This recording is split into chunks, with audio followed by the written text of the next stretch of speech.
Alléluia. Amen. Acclamons encore pour le Seigneur Jésus-Christ.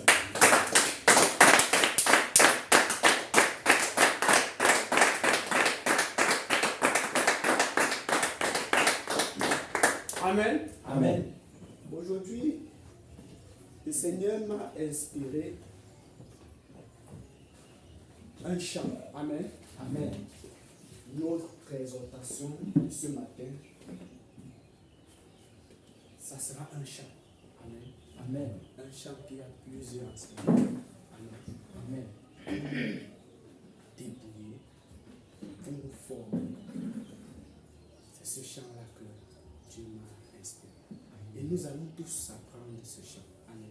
Amen. Bien-aimé, quand tu viens ici pour la louange et pour l'adoration, parfois je vois des gens qui ne sont pas engagés. C'est dans les louanges, nous prions, mais c'est dans les louanges et l'adoration que parfois beaucoup de délivrances s'opèrent. La Bible dit que quand ils étaient en prison, c'était Paul, hein? Oui, Ils étaient Paul et Silas. Paul et Silas. Les gars, les Ils ont chanté, ils ont loué l'Éternel. Les chaînes ont commencé à se faire. Bien-aimé, quand tu loues, quand tu adores, c'est un meilleur moment. Tu dois être fort. Tu dois le faire avec vie. Amen. Amen. Nous allons apprendre de ce chant ensemble. Je vais d'abord commencer. Amen. Amen. Dans la douceur que ta présence, mon être entier veut t'adorer.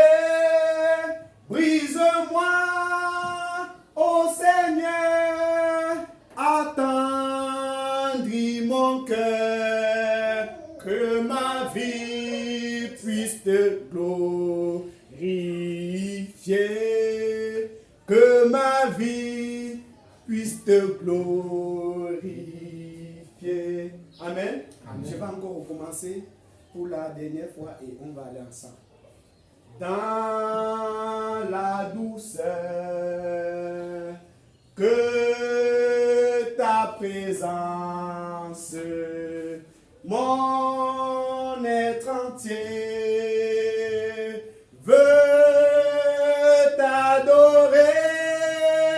Brise-moi, ô Seigneur, attendris mon cœur, que ma vie puisse te glorifier, que ma vie puisse te glorifier. Allons-y, dans la douceur. Dans la douceur que ta présence, mon être entier veut t'adorer. Brise-moi, ô Seigneur, attendris mon cœur, que ma vie puisse te glorifier, que ma vie puisse te glorifier. Dans la douceur. Dans la douceur que ta présence, mon être entier veut t'adorer. Brise-moi, ô Seigneur, attendris mon cœur, que ma vie puisse te glorifier, que ma vie puisse te glorifier. Dans la douceur. Dans la douceur que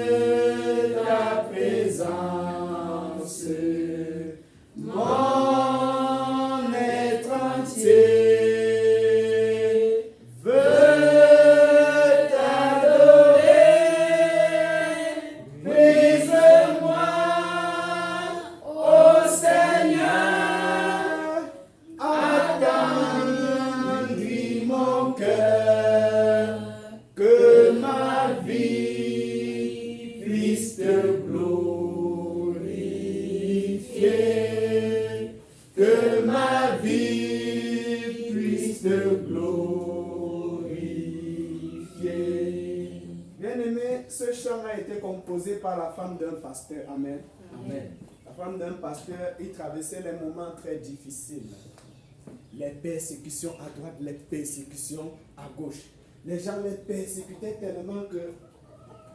Et pendant ce temps des persécutions, ils pensaient à autre chose. D'avoir raison. Amen. Amen. La chose que les enfants de Dieu recherchent beaucoup. C'est vrai que dans ce monde, Jésus-Christ nous a dit que nous serons toujours persécutés. Mais dans ces persécutions, c'est là où nous sommes dépouillés. Nous sommes brisés. Amen. Amen. Et c'est par ça que le Seigneur l'a inspiré ce chant.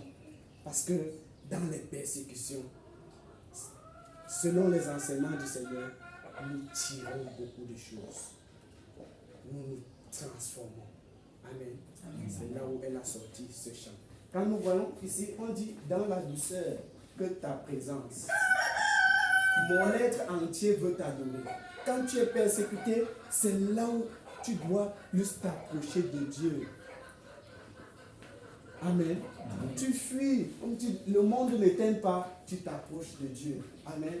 Tu vois les gens qui sont persécutés, ils fuient l'église. Tandis qu'ils sont persécutés à gauche, à droite, mais ils ne viennent pas à l'église. Amen. C'est là où nous devons nous réfugier. Amen. On dit, mon être veut t'adorer. On dit, brise-moi Seigneur. Donc dans ces persécutions, au lieu de voir que non, dans le problème que nous avons eu, frères et sœurs, entre les frères, au lieu de voir la faute de l'autre, mais la femme du pasteur dit plutôt que Seigneur, brise-moi. Amen. Et c'est le défaut que nous avons souvent. Quand nous avons souvent des problèmes avec les gens, nous cherchons toujours leur faute.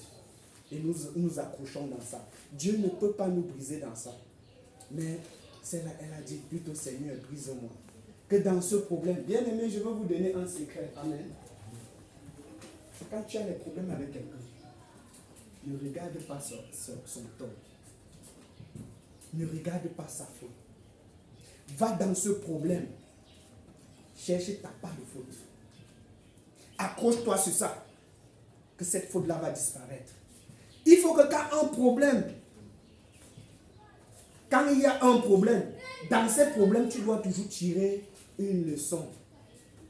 Tu dois sortir toujours là-bas avec un brisement. Tu dois rester. Que tu es questionné que le frère avait fait ceci, tu passes le temps. Oh, le frère, il avait fait ceci, son tort, ceci. Tu dois rester comme ça. Dans ce problème, ma part est quoi là-dedans? Qu'est-ce que j'ai fait qui n'était pas bien? Accroche-toi sur ça. Ferme. Tu te fâches, tu dis que pourquoi j'ai fait ça. Laisse pour la personne. Amen. Amen. Laisse pour la personne. Quand quelqu'un est dans le trou, lance la corde. S'il ne s'accroche pas, ne tombe pas dans le trou avec lui. Quand tu passes, quelqu'un te provoque. Au lieu que tu lui réponds, tu entres, tu commences un genre. Il faut agir bien. Amen. Amen. Ce qui fait que j'avais eu des problèmes avec mes soeurs. Ils m'avaient vraiment persécuté, que je fuyais, ils venaient toujours me trouver. Amen. En temps, moi je cherchais à avoir raison, je voyais que j'avais raison. Mais quand j'ai été affranchi, je suis resté, j'ai commencé à dire, ma part, ce qui est sûr, il n'y a ma part dans le problème. Bien aimé, j'ai pris ma part, même si j'avais dit bof, même si je m'étais fâché, j'ai pris ma part du problème. Je me suis approché de mes soeurs. J'ai dit, à cause de ça que je t'ai fait, je te demande pardon. Amen. Amen. Je te demande pardon. Il ne faut pas regarder la faute de quelqu'un pour ne pas demander pardon à quelqu'un. Cherche ta part, accroche-toi sur ça. Tu pars, tu demandes pardon, le reste laisse, même si tu as fait quoi. Ça t'aide à être dépouillé, à être brisé. Ça t'arrange. Amen. Lisons dans le verset, Matthieu 6, verset 15. Si quelqu'un est à la ligne 6, verset 15.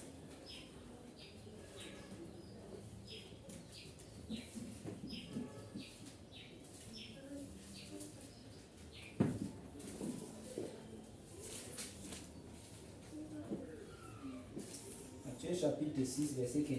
Oui.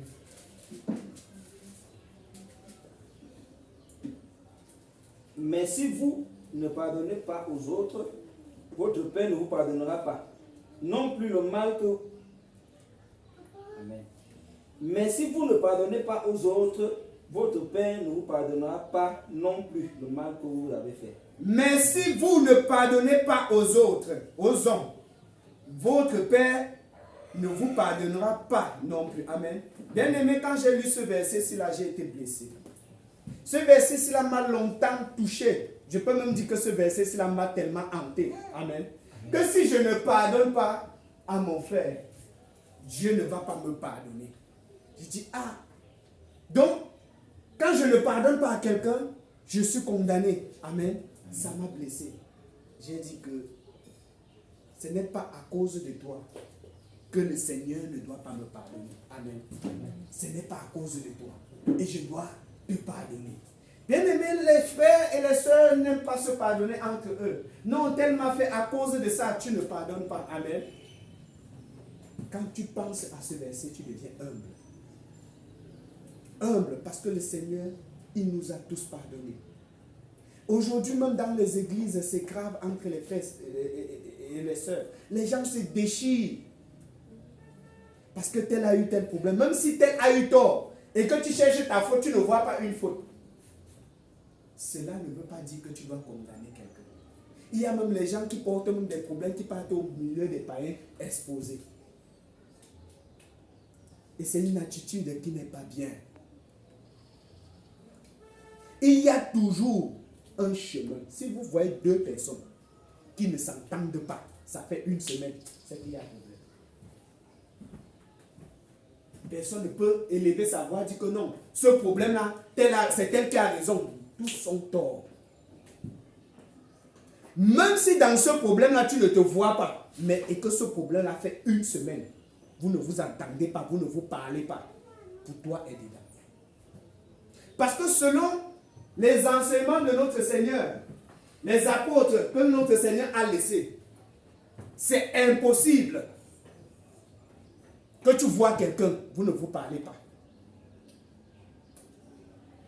Il y a toujours un chemin. Lisons un peu dans 1 Corinthiens 7. 1 Corinthiens 6, verset 7. Ça, c'est l'avant-dernier verset.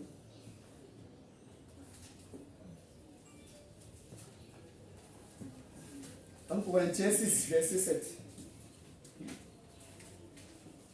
1 Corinthiens chapitre 6, verset 7. C'est le fait d'avoir les procès entre vous est déjà la preuve de votre complet échec. Pourquoi ne supportez-vous pas plutôt l'injustice? Pourquoi ne vous laissez-vous pas plutôt dépouiller? Amen. Amen. Je lis. Pour vous, c'est déjà une défaite que d'avoir des procès entre vous. Pourquoi ne souffrez-vous pas plutôt quelque injustice? Pourquoi ne vous laissez pas plutôt dépouiller? Amen. Non, c'est lui qui a tort, c'est lui qui est venu me faire ça. Non, je ne peux pas accepter, je ne vois pas ma faute, je ne peux pas m'incliner devant parce que je ne vois pas ce que j'ai fait. Pourquoi je dois lui demander pardon? Pourquoi je dois laisser ça? J'ai fait quoi? Amen. Le Seigneur nous enseigne ici là même que si tu as raison, pourquoi ne pas supporter quelque injustice? Pour le nom du Seigneur. Oui, je t'accorde ça, frère, tu as raison. Ça ne tue pas. Ce n'est pas un péché. Un problème, l'autre tire là-bas, l'autre tire là-bas, l'autre ne veut pas laisser. Chacun voit rien que ça part. Et maintenant, le plus humble dedans doit toujours baisser. Quand ça chauffe, il faut toujours que quelqu'un baisse. Frère, je te demande pardon. Tu as raison. Ça ne tue pas. Voilà. L'autre va rester, ah, j'ai raison, vous voyez, il a dit, ça fait quoi? Lui-même, il est venu me demander les excuses. Lui-même, il reconnaît. Toi, le frère, tu restes tranquille, ça ne retire rien sur toi. Ce que les hommes veulent faire aujourd'hui, c'est que les hommes veulent avoir raison devant les hommes. Or, le Seigneur nous enseigne, si je fais quelque chose, je fais pour la gloire de Dieu. Parce que tout ce que tu vas faire sur cette terre, les gens vont toujours critiquer. Les gens vont toujours voir ça mal. Il y aura quelques poignées qui vont te comprendre. Tu vas donc regarder les autres. Il y a les autres personnes qui disent non, on part aux élections. Si la majorité des personnes disent que l'acte que j'ai commis là est bien, ça veut dire que c'est bien. Je veux donc prendre cet acte. C'est comme ça que les hommes font. Il n'y a pas les élections au ciel. Amen. Dieu reste Dieu. Ce que nous devons faire, c'est de voir la position de Dieu par rapport à ce problème. Même si c'est seulement une seule personne qui apprécie, tout le reste crache sur toi. Tu dois rester. Bien aimé, j'aime toujours citer un verset ici là, 1 Thessaloniciens 5, verset 23. Le Saint-Esprit est venu, c'est pour nous rendre parfaits. Je dis sans tâche pour que Jésus vienne nous prendre. Et c'est pour ça que nous luttons. Nous ne luttons pas pour plaire aux hommes. Et quand tu luttes pour plaire à Dieu, tu verras, tu auras la paix du cœur. Les gens vont cracher sur toi. Tout ce que les gens vont faire pour t'humilier, ça ne va pas te faire mal. Parce que tu sais pour qui tu fais ça. Pourquoi ne pas se laisser dépouiller? Bien aimé, pour briser le mauvais comportement, le péché qui sommeille en toi, Dieu ne va pas envoyer quelqu'un parfait pour venir briser ça. Pour briser souvent l'orgueil dans ta vie, Dieu envoie quelqu'un qui est orgueilleux 4 fois pour venir briser ça. Et quand il va venir, il va réveiller cet orgueil qui sommeille en toi. Quand tu vas sortir ça, et ça sera la fin. Et dans le Saint-Esprit va t'enseigner que c'est la dernière fois que cet orgueil sort. Bien aimé, il y a des gens qui sont orgueilleux, mais qui ne l'affichent pas. Mais parce qu'ils cherchent à faire bien. Ce n'est pas un défaut. Mais quand le Seigneur veut que cela sorte, que cela s'arrête, il sort d'abord ça, il met ça à l'extérieur. Et c'est la fin. Et c'est pour ça que nous prions chaque jour pour être dépouillés. Tous les gens que Dieu a utilisés pour briser certains comportements dans ma vie, ces gens-là sont demeurés toujours dans leur comportement. Quand ils ont levé leur orgueil pour venir briser la mienne, quand moi j'ai baissé, ils ont vu qu'ils ont gagné. Donc tu pensais que tu pouvais faire ça. Moi j'ai ça 10 fois, alors que moi j'avais ça plus que eux. Mais à cause du Seigneur, j'ai dit, donc j'ai encore cette attitude-là à moi. Donc quand c'est sorti, comme c'était sommeillé, parce que quand tu acceptes Jésus-Christ dans ta vie, pour un premier temps, parfois tu affiches l'hypocrisie. Parce que tu montres le bon côté. Tu dis non, je ne peux pas venir à l'église et montrer mon mauvais côté. Tu essaies un peu de faire bien. Mais quand Dieu commence à vouloir briser, il sort ça. C'est là où je dis, donc à un moment donné dans ma vie, j'avais encore ce genre de choses là dans ma vie. Quand je vois, je dis, ça c'est mon combat. Je veux éliminer ça dans ma vie, tandis que les autres sont en train de voir, le problème là c'est moi qui ai gagné. Moi je suis plutôt en train de m'accrocher sur mes défauts pour éliminer ça dans ma vie. Pourquoi ne pas se laisser dépouiller? Bien aimé, encore dans les couples c'est grave. Cette fois je vais indexer les femmes. Les femmes aussi, ce sont eux aussi qui veulent montrer qu'ils ont raison. Mais le Seigneur a réservé une parole pour eux. Bien aimé, lisons dans 1 Pierre 3, verset 1. C'est par là que je vais finir.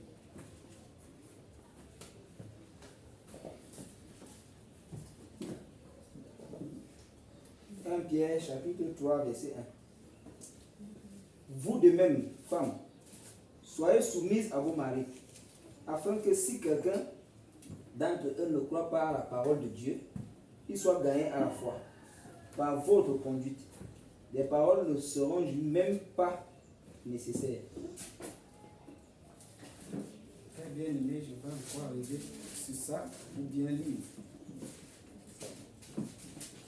Quelqu'un peut encore lire dans sa version, s'il vous plaît. S'il y a une autre version. Il est écrit, 1 Pierre 3, verset 1. Femmes, soyez de même soumises à vos maris, afin que, si quelques-uns n'obéissent point à la parole, ils soient gagnés sans parole par la conduite de leur femme. Amen. Amen. Vous de même, femmes, soyez soumises chacun à votre mari, afin que même si quelques-uns n'obéissent pas à la parole, qu'ils soient gagnés sans parole par la conduite de leur femme. Amen. Amen. Bien aimé, les femmes veulent aussi parfois beaucoup se justifier pour montrer. Les femmes ont souvent une manière pour montrer la faute à leur mari. Et parfois ils oublient que Dieu ne les a pas donné cette autorité. La meilleure façon à la femme de prêcher, c'est son comportement. C'est par ça qu'elle gagne son mari. Bien aimé, je prends ça comme exemple pour ma soeur. Ma soeur, avant de connaître le Seigneur, son mari ne connaissait pas. Mais elle s'est donnée. Au départ, elle forçait.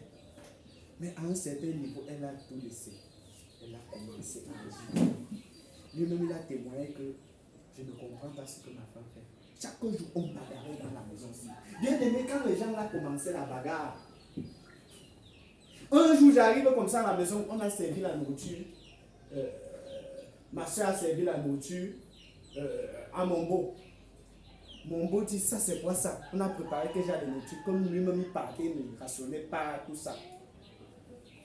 Quand il prend, elle s'est fâchée, elle a dit que tu as me rationné quand tu viens, tu prends. Elle a pris ça, elle a fait ça sur la tête comme ça, baissé la nourriture là sur sa tête. La bagarre de ça. Et quand cela bagarrait, il fermait la porte et il restait. Et celle-là, elle est comme ça, elle a la force. Celle-là tapait sur son mari jusqu'à elle partait se plaindre chez mon oncle. Il partait se plaindre chez mon oncle. Dans sa jeunesse, elle prenait tous les garçons au quartier, elle tapait tous. Quand tu le vois d'abord, elle a les yeux rouges. C'est qu'elle a mal accouché là qu'elle a commencé à ressembler à une femme. Parce qu'elle était comme un homme. Mais qu'elle a connu le Seigneur. Ça a changé sa vie. Elle ne faisait plus tout ça. Et même le mari ne tapait plus rien. Ils étaient déjà comme des égaux. À cause de ça, le mari a commencé à me suivre. Je vais aller vraiment là où tu pars. Les nuits de prière, il part danser. C'est comme ça que la femme doit évangéliser. Par son comportement. Ça ne veut pas dire qu'il n'y a pas de parole, mais il faut s'appuyer sur l'essentiel.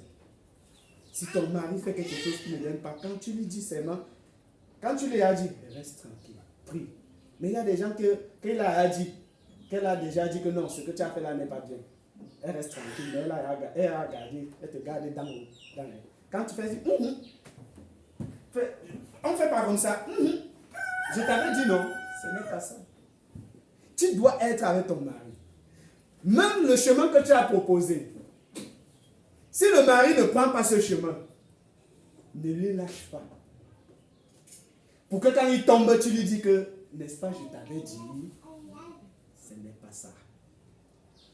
Tu pars sur le chemin de ton mari. Si ce chemin-là semblait être un mauvais chemin, par toi, rendre ça bon.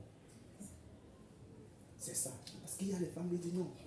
Je t'ai dit de ne pas passer. Elle ne te soutient plus, elle te lâche. Elle souhaite même que tu tombes. C'est pas ça.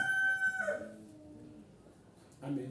Les femmes doivent gagner leur mari par leur comportement. Les femmes vertueuses. Nous avons vu, il y a beaucoup d'exemples dans la Bible. Les ânes, tout ça, si je me mets à citer, il y a même les autres que je ne connais pas, que vous connaissez même plus que moi. Amen. Bien aimés, nous devons être dépouillés. Bien aimé, si tu ne connais pas ces deux choses-là dans ta vie, les sorciers ne vont jamais te laisser tranquille. Toutes les maisons que tu vas partir, la colère et le pardon. Quand tu ne pardonnes pas, le sorcier ne va jamais te laisser. Prie même comme tu veux, il ne va pas te laisser. pardonner, comme je l'ai dit au départ. Parce que quand tu ne pardonnes pas, Dieu, lui, ne te pardonne pas. Là, tu es déjà séparé de Dieu. Et quand tu es déjà séparé de Dieu, tu appartiens à qui? Quand les sorciers viennent là, ils viennent chercher les gens qui lui ressemblent. Les sorciers ne partent pas là où quelqu'un ne lui ressemble pas.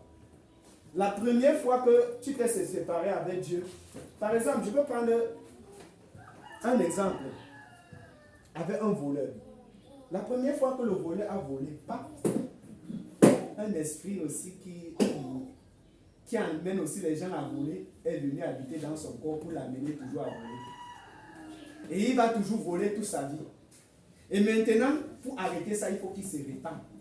Que souviens-toi la première fois que tu es tombé. C'est dans l'Apocalypse, non? La première fois que tu es tombé.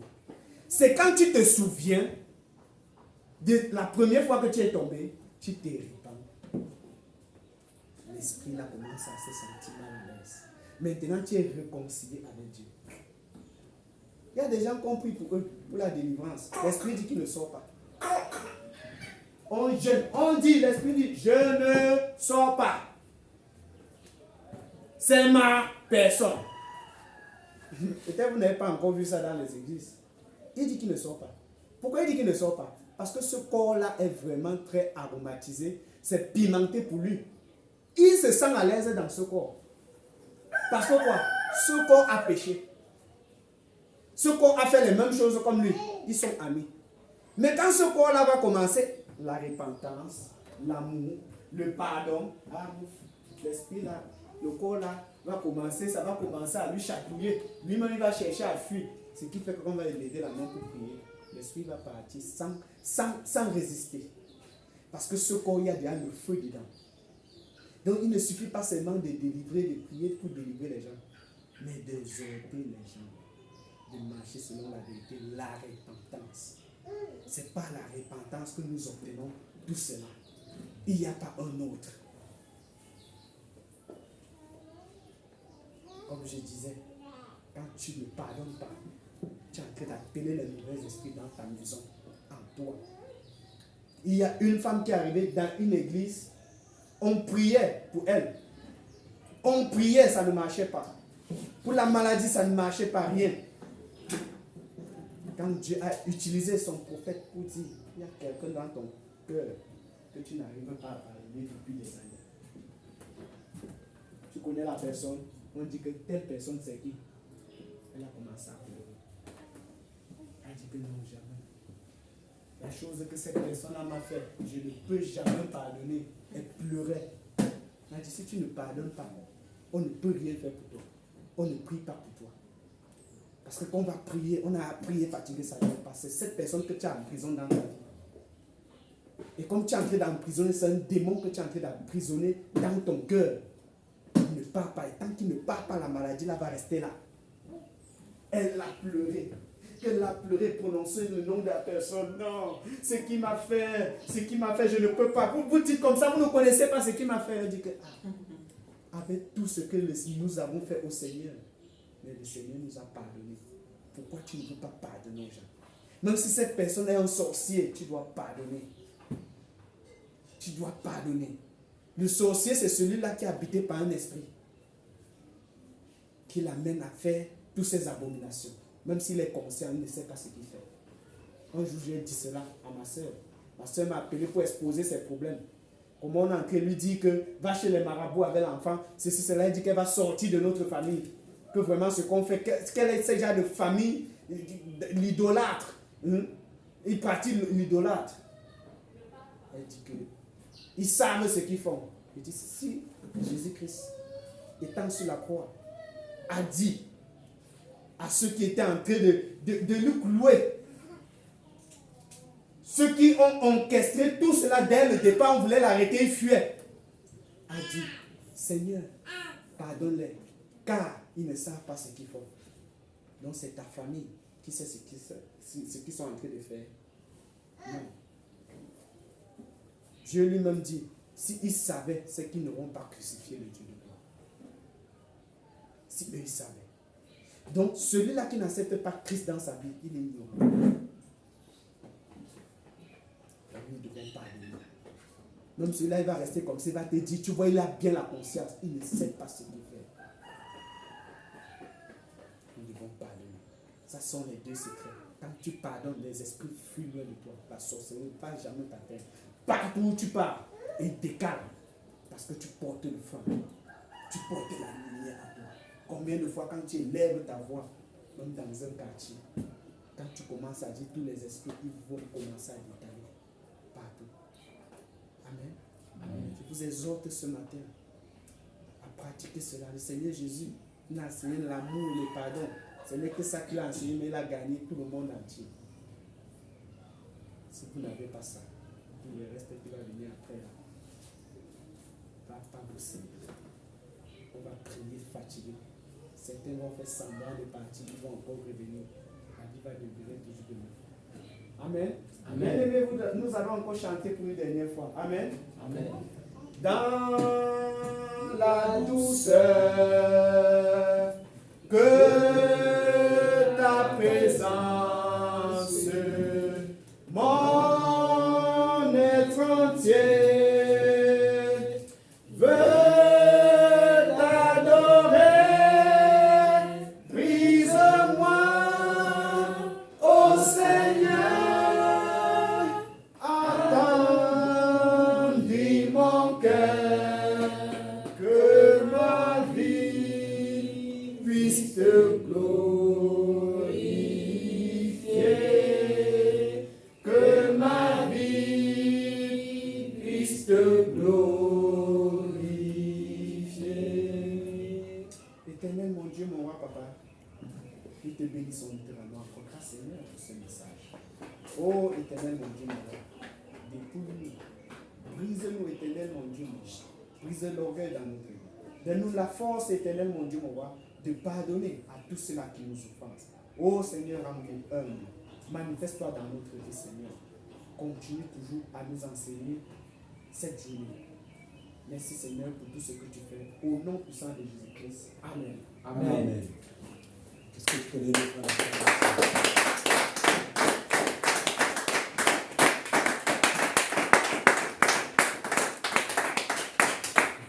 Tu as acclamé pour toi, acclame maintenant.